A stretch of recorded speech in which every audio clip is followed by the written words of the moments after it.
Mart ayını da bitirdiğimize göre bu ay en sevdiğim şeyleri sizlerle paylaşmamın vakti gelmiş demektir. Mart benim için video çekme açısından çok fazla aktif olamadığım bir aydı. Böyle bir 2 haftalık 20 günlük bir ara verdim kendime. O içimdeki video çekme dürtüsünü yeniden toplamaya çalışıyordum. Bu süre zarfı içerisinde en büyük değişikliklerden bir tanesi sanırım saçlarımın rengi oldu. Sizin için birazcık değişik olabilir beni sarışın görmek. Ben daha önce sarışın oldum, hatta muhtemelen aklınıza gelebilecek bütün saç renklerini kendimde gördüm. Ama siz beni bu kanalda hep kendi doğal saç rengimle gördünüz. Yani umarım şu anda gördüğünüz şey hoşunuza gidiyordur. Neyse, konumuza geri dönecek olursak, Mart ayında çok böyle değişik bir şeyler yok aslında en sevdiğim kategorisi adı altında. İlk olarak bu ay boyunca en çok kullandığım, hemen hemen her gün kullandığım bir ürün ne?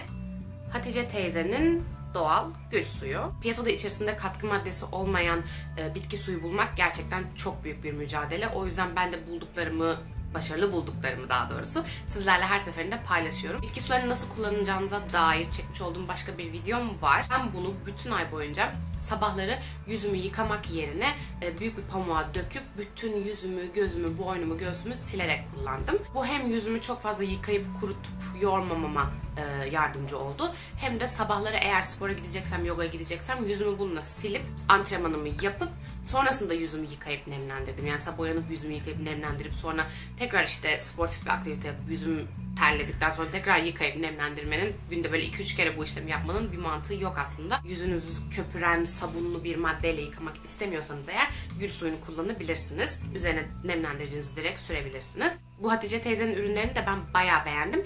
Bunu ben bizim burada caddede, Suadiye'de Asya Pazarı var, böyle bir gurme market. Oradan aldım.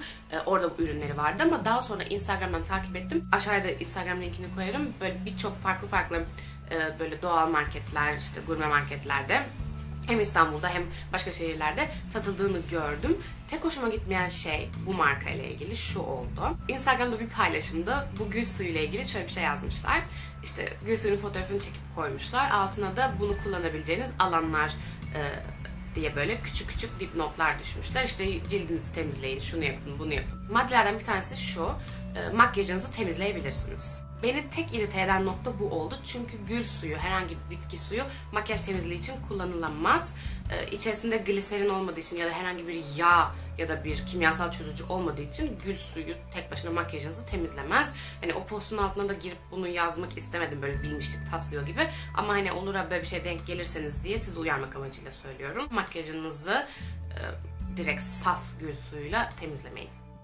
Essence'in Shine isimli dudak parlatıcısı. Bunun özelliği wet look, yani ıslak görünümlü olması. Böyle şeffaf, tamamen saydam, içerisinde hiçbir sim, parıltı, sedef vesaire bulunmayan bir sadece ıslaklık veren parlatıcı bulmak bence çok zor. Şu anda dudağımda bu var ama tabii ki birazcık daha az bir miktarda var. Bayağı bol sürdüğünüzde gerçekten böyle ıslak gözüken bir parlatıcı bu. Ve yapısı da bayağı yoğun. Yoğun olduğu için de böyle dudak kenarlarından sağdan soldan akma yapmıyor. Bunu böyle görünümlerde de kullanabilirsiniz seviyorsanız. Eğer işte dudağınıza sürdünüz, göz kapağınıza çok hafif bundan sürdünüz, işte yüzünüzün yüksek yerlerine çok hafif bundan sürdünüz. Çok böyle ıslak görünümlü bir makyaj yaparken de kullanabilirsiniz. O açıdan çok hoşuma gitti benim. Gayet de uygun fiyatlı bir ürün. Aptira markasının Pink Lotus isimli serumu. Bu markanın yaratıcısı olan Ana ile biz İstanbul Permakültür'ün bir atölyesinde tanışmıştık. Oradan sonra ben onu takip etmeye başlamıştım. Kendisi çok güzel böyle el yapımı, organik, aromaterapik ve tabii ki cruelty free cilt bakım ürünleri yapıyor. Ürünlerini tıpkı benim evde yaptıklarım ve videolarda size gösterdiklerim gibi düşünebilirsiniz. Ama tabii ki bu işe çok daha fazla gönül vermiş ve çok daha harika karışımlar yaratıyor. Bu da onun markasının Pink Lotus isimli serumu. Yaşlanma karşıtı serum olarak geçiyor. Ama bence bu etkisi yüzü onarıcı özelliğinden geliyor. O yüzden de bütün cilt tiplerinin rahatlıkla kullanabileceği bir serum bu. Ben böyle hem nemlendirici, üzerine serum vesaire böyle kat ürün sürmeyi seven birisi değilim. O yüzden haftada birkaç akşam sadece bunun nemlendirici olarak kullanıyorum. Ya da kendi nemlendiricinin içerisine bir damla bundan katıyorum. Duştan çıktığım zaman yüzüm ıslakken, yüzümü kurulamadan böyle bütün yüzüme birer damla koyup o ıslak yüzüme bunu yediriyorum. O ıslak yüzümde bu serum emilince gerçekten suratım böyle bayağı parlak, Photoshop'la parlatılmış gibi gözüküyor. Zaten bu serumla ilgili ve genel olarak benim serumda aradığım özellik sanırım yüzümü böyle içten su enjekte edilmiş gibi böyle dolu dolu ve parlak göstermiş. Ben çok fazla böyle highlighterlı, aydınlatıcılı makyajlardan hoşlanmıyorum. Daha mat görüntüden hoşlanıyorum. O yüzden de cildimin parlak olması, bazımın parlak gözükmesi benim için önemli. O yüzden serumda da genellikle bu özelliği arıyorum ben. Siz de bu tarz bir özellik arıyorsanız bu seruma bakabilirsiniz. Bir de bu ay şöyle bir kampanyası vardı. Serum aldığınız zaman yüz masaj aleti hediye ediyordu yanında. Bunu ben buzdolabında saklıyorum. Bununla yüzüme masaj yapıyorum. Serumumu sürdükten sonra ya da sabah ilk uyandığımda yapıyorum yüzümde hiçbir şey yokken. Gerçekten böyle 2-3 günde etkilerini görmeye başladığım bir işlem oldu bu.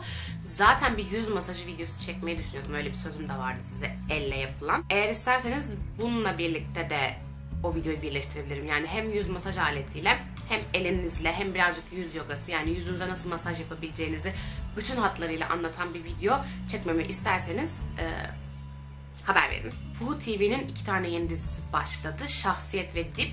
Onları izledim. Şahsiyet dizisini izlemeyi çok beğendim. Yani görüntüsünü, renklerini, sanat yönetimini, kamerasını, açılarını.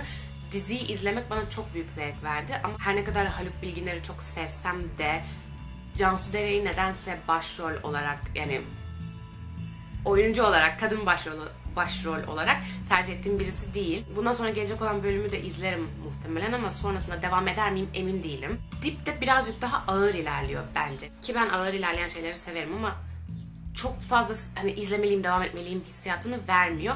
Ama bir yandan da merak ettirdi yani beni. Eğer böyle çok fazla dizi izleyen biriyseniz, yabancı dizi, film, şu anda karakterlerle ilgili böyle 1000 tane falan teori üretebilirsiniz. Yani o kadar ucunu açık bıraktılar. Ne olacağına dair bir merakım oluştu açıkçası. Zaten Neslihan Atagül'ü de çok beğeniyorum bence. Türk film dizi sektöründeki en güzel, hem kendisi güzel hem de en güzel rol yapan kadın kendisi. Şu anda vizyonda olan filmlerden bir tanesini de çok beğendim. O da Red Sparrow, Kızıl Serçe. Film izledikten sonra hani arkadaşlarımla konuşurken hani böyle birazcık Rusya, Amerika'yı kayırma vesaire, böyle bir politik açıdan aslında böyle hafif bir rahatsız edici yönü var. Evet, haklılar ama ben filmi izlerken Jennifer Lawrence'a bakmaktan kendimi alıkoyamadım. Politik açıdan düşünmezseniz bence film hem sürükleyiciydi hem konusu çok güzeldi. Biraz rahatsız ediciydi. Sonu şaşırtmalıydı. Böyle nereye gittiğini anlamıyorsunuz. Böyle ne oldu, iyi mi, bu kötü mü falan, böyle bir sizi sürekli tetikte tutan bir filmdi. O açıdan ben çok beğendim. Ve Mart ayının en sevilenlerini de bitirmiş bulunuyoruz. Her zamanki gibi benimle paylaşmak istediğiniz bir görüşünüz, yorumunuz, bir isteğiniz, bir sorunuz olursa yorumlar kısmında aşağıda sohbetimize devam edebiliriz. Onun dışında da videoyu beğendiyseniz aşağıdaki küçük beğen tuşuna basmayı, kanalıma abone olmayı ve beni sosyal medya hesaplarımdan takip etmeyi unutmayın. Bir sonraki videoda görüşürüz.